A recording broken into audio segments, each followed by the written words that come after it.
E aí, pessoal, terceira aula. Opa, faltou aqui. Faltou aqui agora, tá tranquilo. Terceira aula sobre elementos de fixação dentro da parte de elementos de máquinas, né? Aquele grande universo de todos os pequenos acessórios e grandes acessórios que formam uma máquina.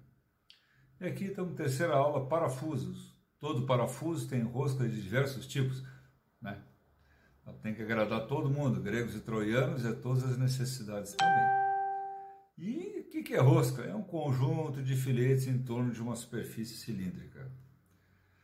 Aqui está lá o filetezinho, né? E isso aí é como se fosse um perfil que vai se enrolando em volta de um eixo. Na verdade, a gente tira o excesso de material e sobra o filete, tá? As roscas aí tem diversos componentes e a gente vai dizer que é uma hélice, né, que se envolve, né, em volta do eixo, que vai dizer que é nosso diâmetro médio. Então tem o ângulo da hélice, que é definido, que acaba definindo qual é o passo aí, né, e o diâmetro médio que a gente vai trabalhar em cima desse material. Bom, de uma maneira mais simples, a gente vai dizer que as roscas a gente pode aplicar todas as relações trigonométricas para calcular isso, apesar de ser tudo padronizado. Então, para um determinado diâmetro, determinado tipo de rosca, nós vamos encontrar um determinado diâmetro e todas as dimensões já são padronizadas. Claro que se a gente quisesse fazer alguma coisa nova, a gente teria que partir desse estudo, mas não é bem o caso. Então, quanto maior for o ângulo da hélice, menor será a força de atrito atuando entre a porca e o parafuso. E isso é comprovado através do paralelogramo de forças, né? Portanto, deve ter critério na aplicação de passo de rosca. Para uma peça adequada, em parafuso de fixação, deve-se manter a um ângulo de mais ou menos 15 graus. Tá? Então, isso é o que nós vamos encontrar. E aí, por cima, a gente vai ter as forças de atritos aí que vão influenciar na nossa rosca. Vamos ver aqui o primeiro tipo de rosca, chama genericamente rosca fina. Tá? Se bem que vários padrões de rosca, a gente não pode só dividir entre rosca grossa e rosca fina. Tem uma rosca, guardei na cabeça, essa é M10, que tem 4 passos diferentes. Então tem que dizer que seria a grossa, extra grossa, fina e extra fina. Não, a gente define pelo passo, né? Que a gente vai precisar para trabalhar. Mas, caracteristicamente, rosca fina, usada na construção de automóveis e aeronaves, principalmente porque esses veículos ocorrem choques e vibrações que tendem a afrouxar a porca. Tá? Então ela tem um passo pequeno, que significa que vai ter um ângulo muito pequeno. Tá? E depois nós vamos encontrar a rosca grossa também, que pelo contrário são situações estáticas onde eu vou ter maior força. Claro que na rosca fina, o meu tamanho do meu filete é menor, para mim ter a mesma resistência, para o mesmo diâmetro de uma rosca grossa, eu vou ter que alongar esse meu componente de rosca, portanto eu vou ter que usar porcas altas. Tá? Então a porca normal, a rosca grossa seria essa, e a porca para a rosca fina seria alta. Quer ver um exemplo? Olhe, porcas que prendem a roda dos caminhões. Beleza? Então, as roscas de transporte de movimento possuem um passo longo e por isso transformam o movimento giratório em deslocamento longitudinal. Empregado em máquinas como torno, prensas, as morsas, as fresas.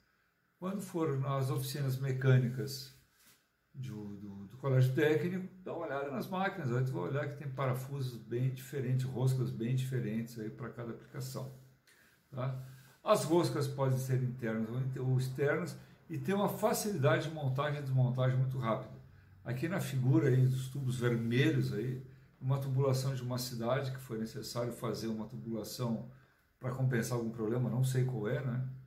E aí através de peças padronizadas, já que devia ter disponíveis ou mandaram fabricar em lotes muito grandes, fizeram toda uma tubulação aí que percorre a cidade e elas são unidas por flanges. Esses flanges, aqueles discos maiores que aparecem no tubo ali, são unidos por parafusos, porcas e arruelas para fazer uma montagem muito rápida. Então, usando parafusadeiras, né, pneumáticas, hidráulicas ou elétricas, você consegue fazer essas montagens muito rápidas. A mão, dependendo do parafuso, cansa. Tá? E dependendo da bitola do parafuso, cansa muito. Porque tem que fazer muita força. Né?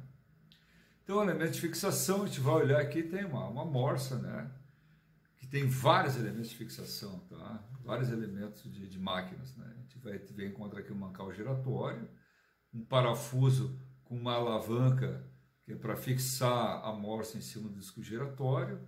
Depois a gente vai encontrar uma outra alavanca em cima do parafuso de movimento, que seria o que? Abrir e fechar a nossa morsa. Tá?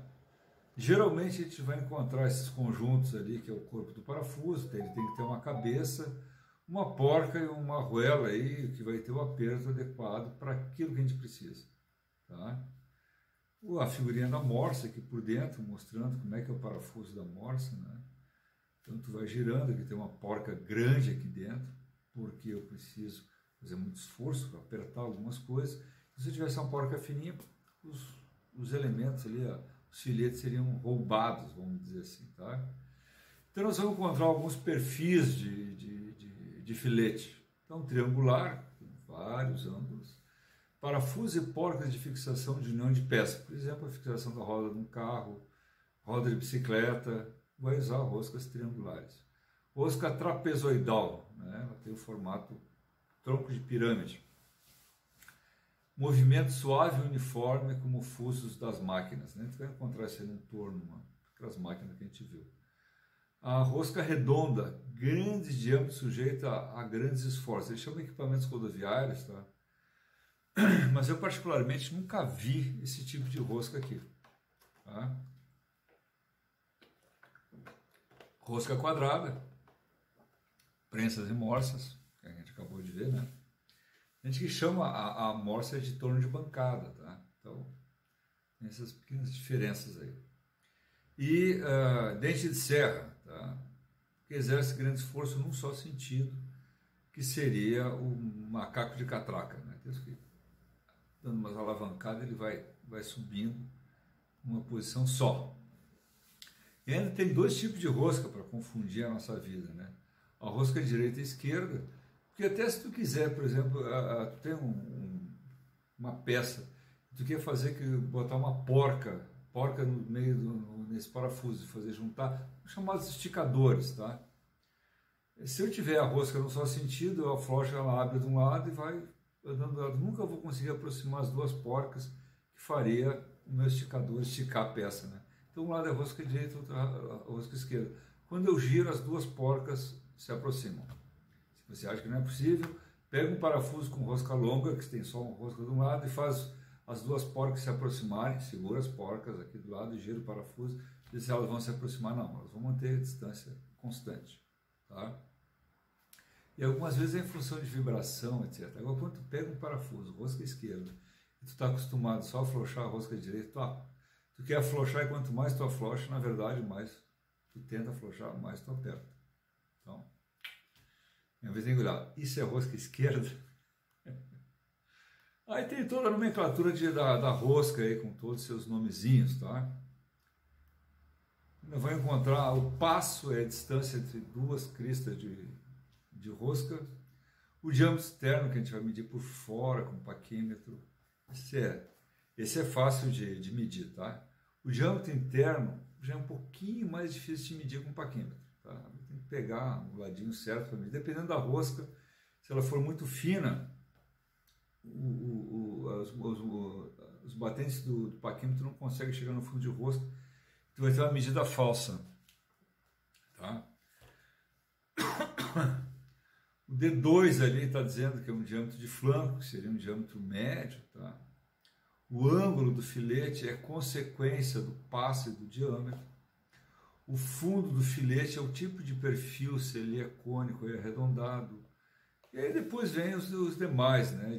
Aí que a mesma coisa vai encontrar na porca, né? O diâmetro do fundo da porca, o diâmetro do furo da porca, a altura do hélice da porca, etc. Porque também, se eu tenho um parafuso M10, eu uso uma tarraxa para abrir essa rosca ou máquina, tá? Torno, certo?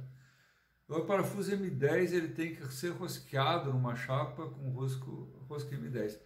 Qual é o diâmetro do furo? Né? Normalmente a gente vai consultar tabelas para isso, mas o diâmetro do furo será menor que o diâmetro do parafuso, porque senão ele vai passar, né? Se é para botar uma porca do outro lado, ok, tem que ser um furo um pouco maior que o diâmetro do parafuso, caso contrário, não. Tá? O parafuso ele vai encontrar as roscas triangulares, né? São dois tipos, tem a rosca métrica e a rosca chamada em inglês, a rosca Whitworth. Tá? A rosca métrica ela tem um ângulo de 60 graus, tá? O fundo da rosca é arredondado, mas o do parafuso ele é liso, tá? E aí a gente vai olhar aqui as medidas dele. Então o fundo é arredondado, crista reta. Tem todas as dimensões aqui que seria muito importante a gente olhar quando trabalhar no sistema de qualidade, né? Aí eu vou ter que verificar medidas e tolerâncias de cada um dos elementos, tá? A rosca métrica ela vai ter as diferenças de medidas aqui, eu não vou passar cada uma delas, tá? Mas o mais importante é o ângulo, que é 60 graus, tá? E aí tem todas as medidas que tu quiser saber tabelado, então tudo é em função do passo, tá? Então o diâmetro menor do parafuso, D1 é igual a D, menos A vezes o passo e por aí vai. Então, a gente pode calcular ou consultar tabelas com todos esses elementos aí, tá? As folgas, etc. Porque dependendo da bitola desse parafuso, tu vai ter que fabricar ele em torno, né? E aí pode ser bem difícil tu ajustar todas as medidas de tolerância. Não dá para ser mais ou menos, eu acho que melhor é consultar as tabelas ou fazer os cálculos adequados. Nós agora vamos encontrar outro tipo de rosca muito comum, são as roscas triangulares tipo Whitworth, né? Cujo ângulo é 55 graus. Então isso gera uma coisa, né? Uma rosca métrica praticamente nunca vai encaixar uma Whitworth, porque o passo é diferente, a distância entre cristas, e o ângulo é diferente, tá? E até mesmo entre essas roscas de 55 graus, para algumas roscas com tubos, tá? Apesar das duas serem roscas pelo padrão inglês em polegadas, elas têm passos diferentes. Às vezes o pessoal diz, não, essa aqui é uma rosca que está mais apertada, não, um passo é diferente. Uma é 18 fios por polegada, ou seja, uma polegada, 25,4, tem 18 fios que passam ali, a outra tem 19.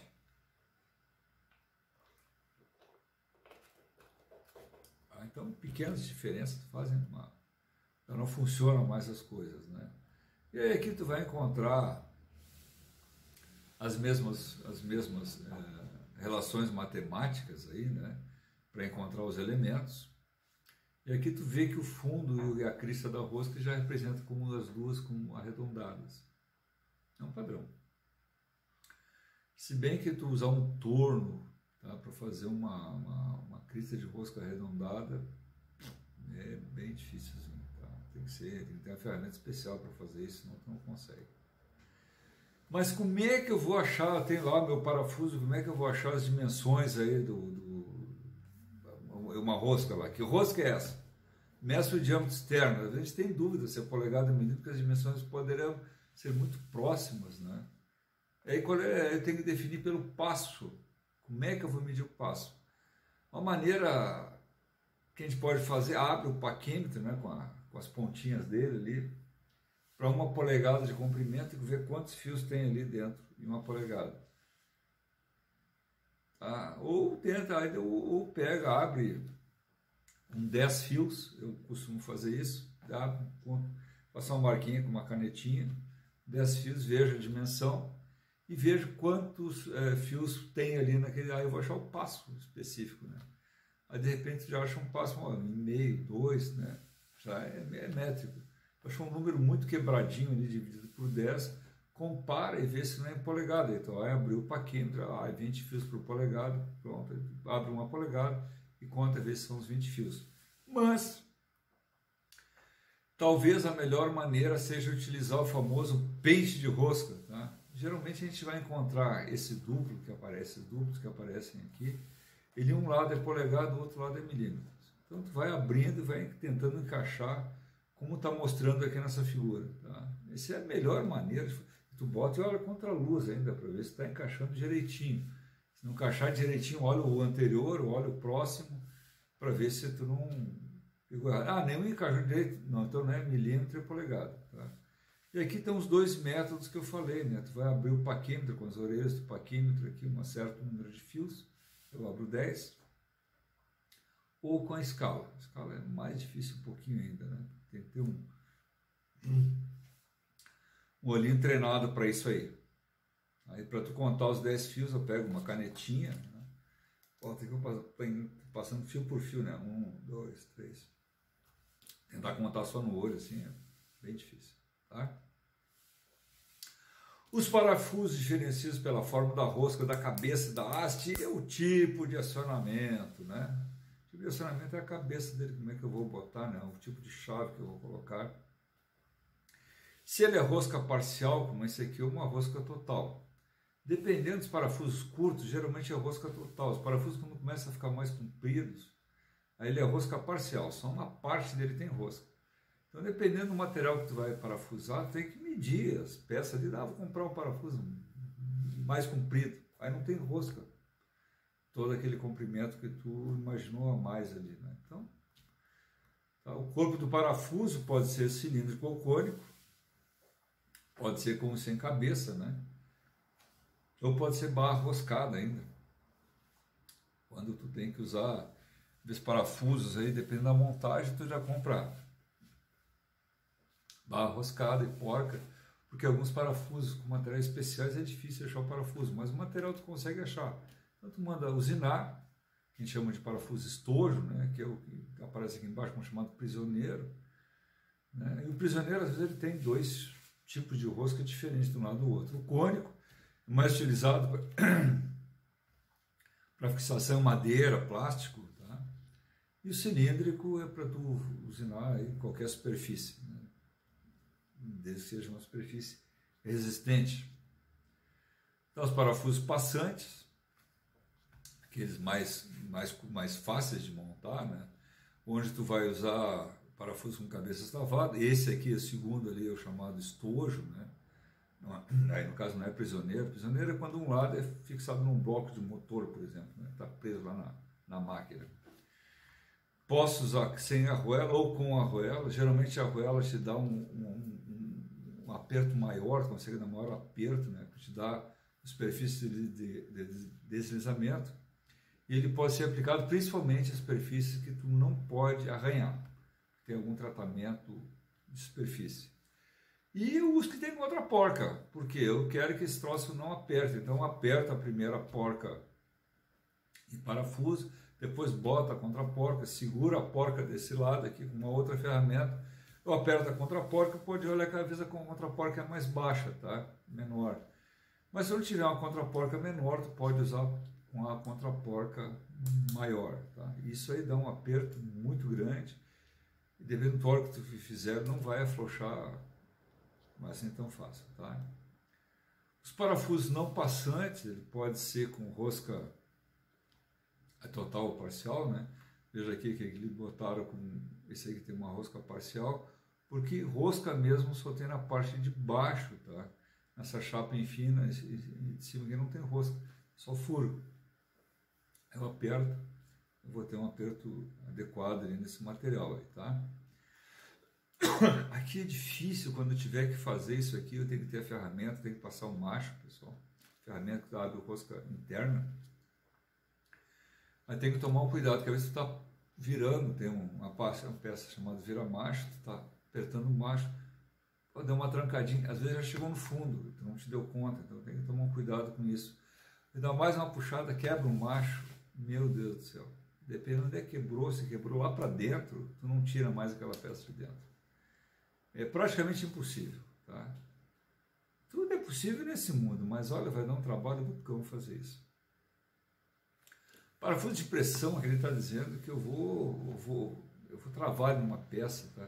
Você vai usar às vezes para travar eixo, não com folgas tão grandes assim, tá?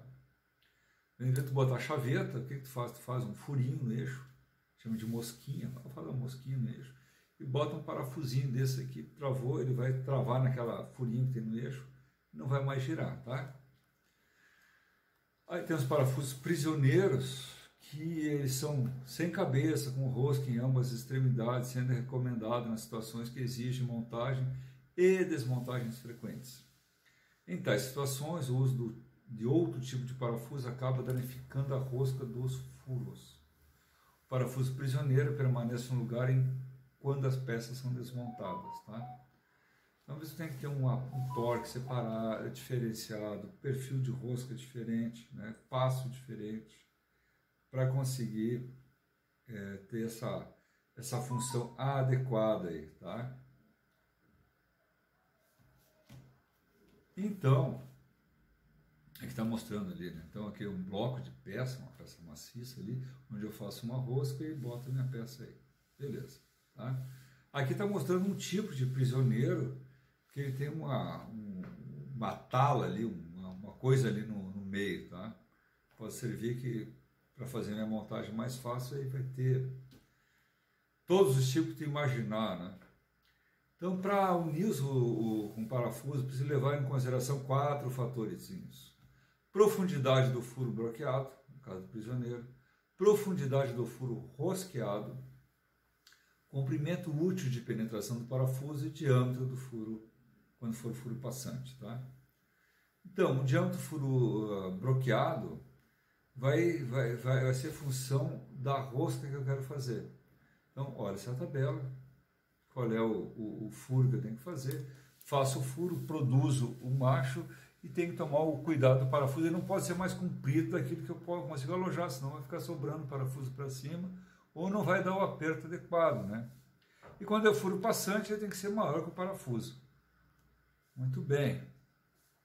Então aqui ele está dando aqui umas dicas aí, se o material for aço, ferro fundido, bronze, latão, alumínio, quanto mais macio, entre aspas, aí, o material, maior tem que ser o meu furo para ter mais rosca.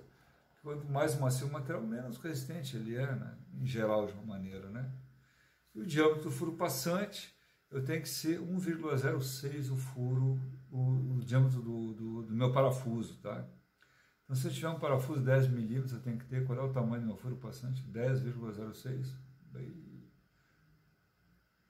Então vai ter que optar provavelmente entre uma broca 10,5 ou 11.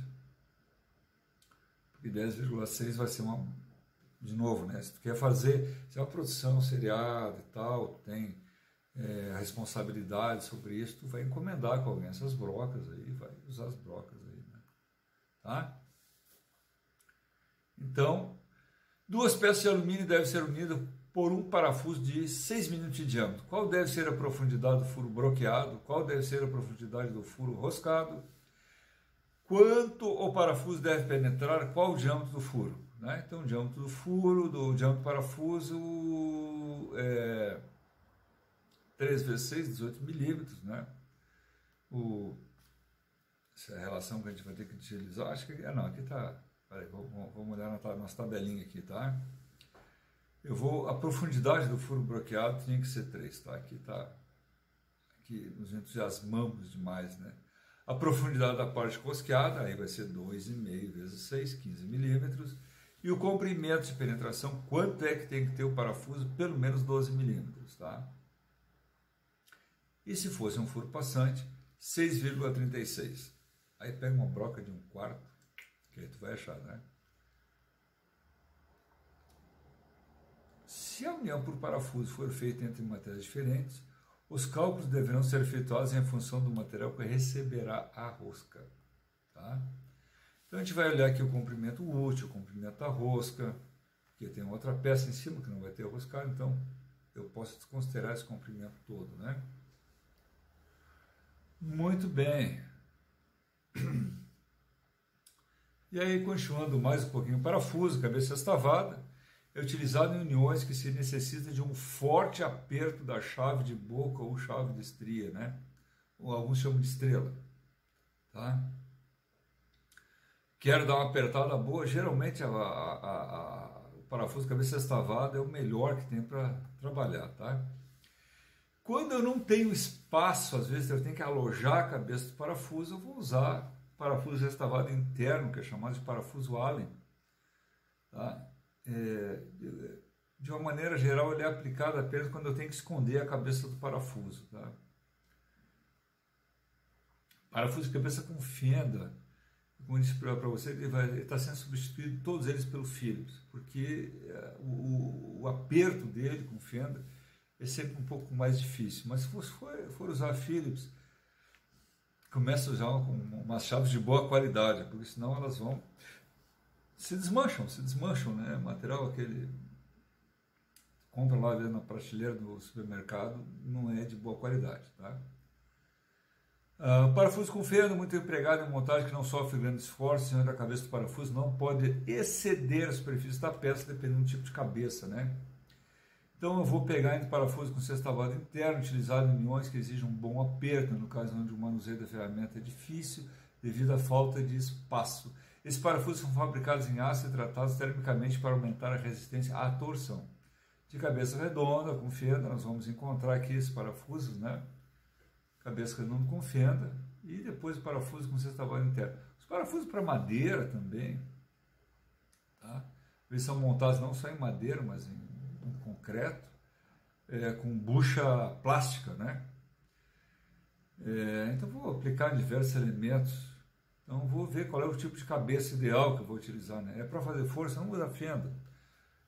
Vale mais, até para botar uma bucha M10 aí para fixar uma secadora em casa, não com parafuso com fenda, com uma cabeça sextavada, que tu vai conseguir botar uma chave da torca. Com chave de fenda tu vai te arrebentar apertando, vai ter que ter uma chave de fenda grande, vai ter que usar técnica e força para isso, vai machucar as mãos, tá?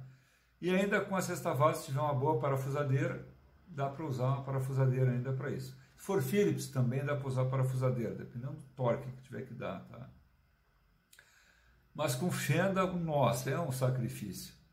As porcas já, uma peça em formato prismático ou cilíndrico, geralmente metálica, com furo roscado no qual se encaixa um parafuso ou uma barra roscada. Em conjunto com o parafuso, a porca é um acessório amplamente utilizado em um milhão de peças. Claro, né, a gente já cansou de ver isso. A porca está sempre ligada a um parafuso. A parte externa tem vários formatos para atender às diversas necessidades, tá? Tem as porcas sextavadas, quadradas, que a gente vai ver. A porca borboleta, que é feita para apertar com a mão, sempre com a mão, nunca com ferramenta. Tem as recartilhadas, alta e baixa, também para fazer apertos com a mão em algumas peças, né? As porcas cegas, quando eu não quero mostrar a cabeça do parafuso, por várias razões. Estéticas, tá? Outra de segurança, a pessoa pode se engatar naquela ponta de parafuso, ou por problema de corrosão, tá? Então vou botar essa porca, ela vai sentar na minha peça, vou botar um anel de tecnil, borracha, um material embaixo, e quando apertar, aquela união ali vai continuar protegida do ambiente agressivo externo, tá? E aí vem porca redonda com fenda, existe em alguns lugares isso, tá? Com entalhes, essa é bem utilizada, tá? Com entalhes radiais, e aqui está mostrando aqui uma porca com entalhes aí, que é utilizado para fixar o rolamento, porque ela consegue ficar só na parte interna do rolamento, né? Na capa interna do rolamento, e dá um bom aperto, uma boa fixação do rolamento também. E ela é utilizada em outros locais como linhas de tubulações sanitárias também, tá? Aí nós vamos encontrar a sextavada, baixa, quadrada alta e baixa, que a gente chama, tá? A sextavada com fendas, a castelada, né, que ela é um pouco mais alta, tem uma cabecinha, tem um prolongamento ali, que tem as ranhuras, tá? E a castelada chata, que ela é um pouco mais baixa só. E para ainda continuando, né, as porcas rápidas, que são utilizadas para fixação de elementos leves, com painéis de alumínio, né, decoração, coisa parecida, tu bota só por baixo, bota o parafuso já furado, ou em alguns ainda com parafuso alta atarrachante. E aqui tem dois exemplos aqui de parafusos M10 de furos para me abrir rosca. Então um M10, para, dependendo do passo ali que eu vou utilizar, né, eu vou usar uma broca 8,5, para M12 broca 10,2, polegada, broca de 1/4 de polegada, 5,1 milímetros. Se vier fazer a rosca perfeita, eu vou ter que achar essas medidas aí, que não são tão fáceis assim de achar no mercado. É possível, né? Grandes lojas tu vai encontrar isso. Loja Ferragem da esquina tu não vai encontrar. Tu vai encontrar broca 2, 3, 4, 5, 5,5, 6, 6,5. Tá? E finalmente as arruelas, que a gente já deu uma olhada assim, no nosso primeira aula aí também, né? Funciona distribuir igualmente a força de aperto e como elementos de travamento. Tem uma pleiade aí de tipos, né? A arruela curva, que é para manter o aperto, diminuir a vibração. Essas com dentes aí, que algumas vezes tu monta a arruela, bota no parafuso e depois tu puxa ela por cima do parafuso para evitar que ele se movimente, tá? As aplicações, tudo que é lugar que a gente vai usar, os vários formatos aí. Feito, pessoal. Aqui acaba a nossa aula número 3. Nos encontramos na aula número 4 com elementos de apoio. Beleza?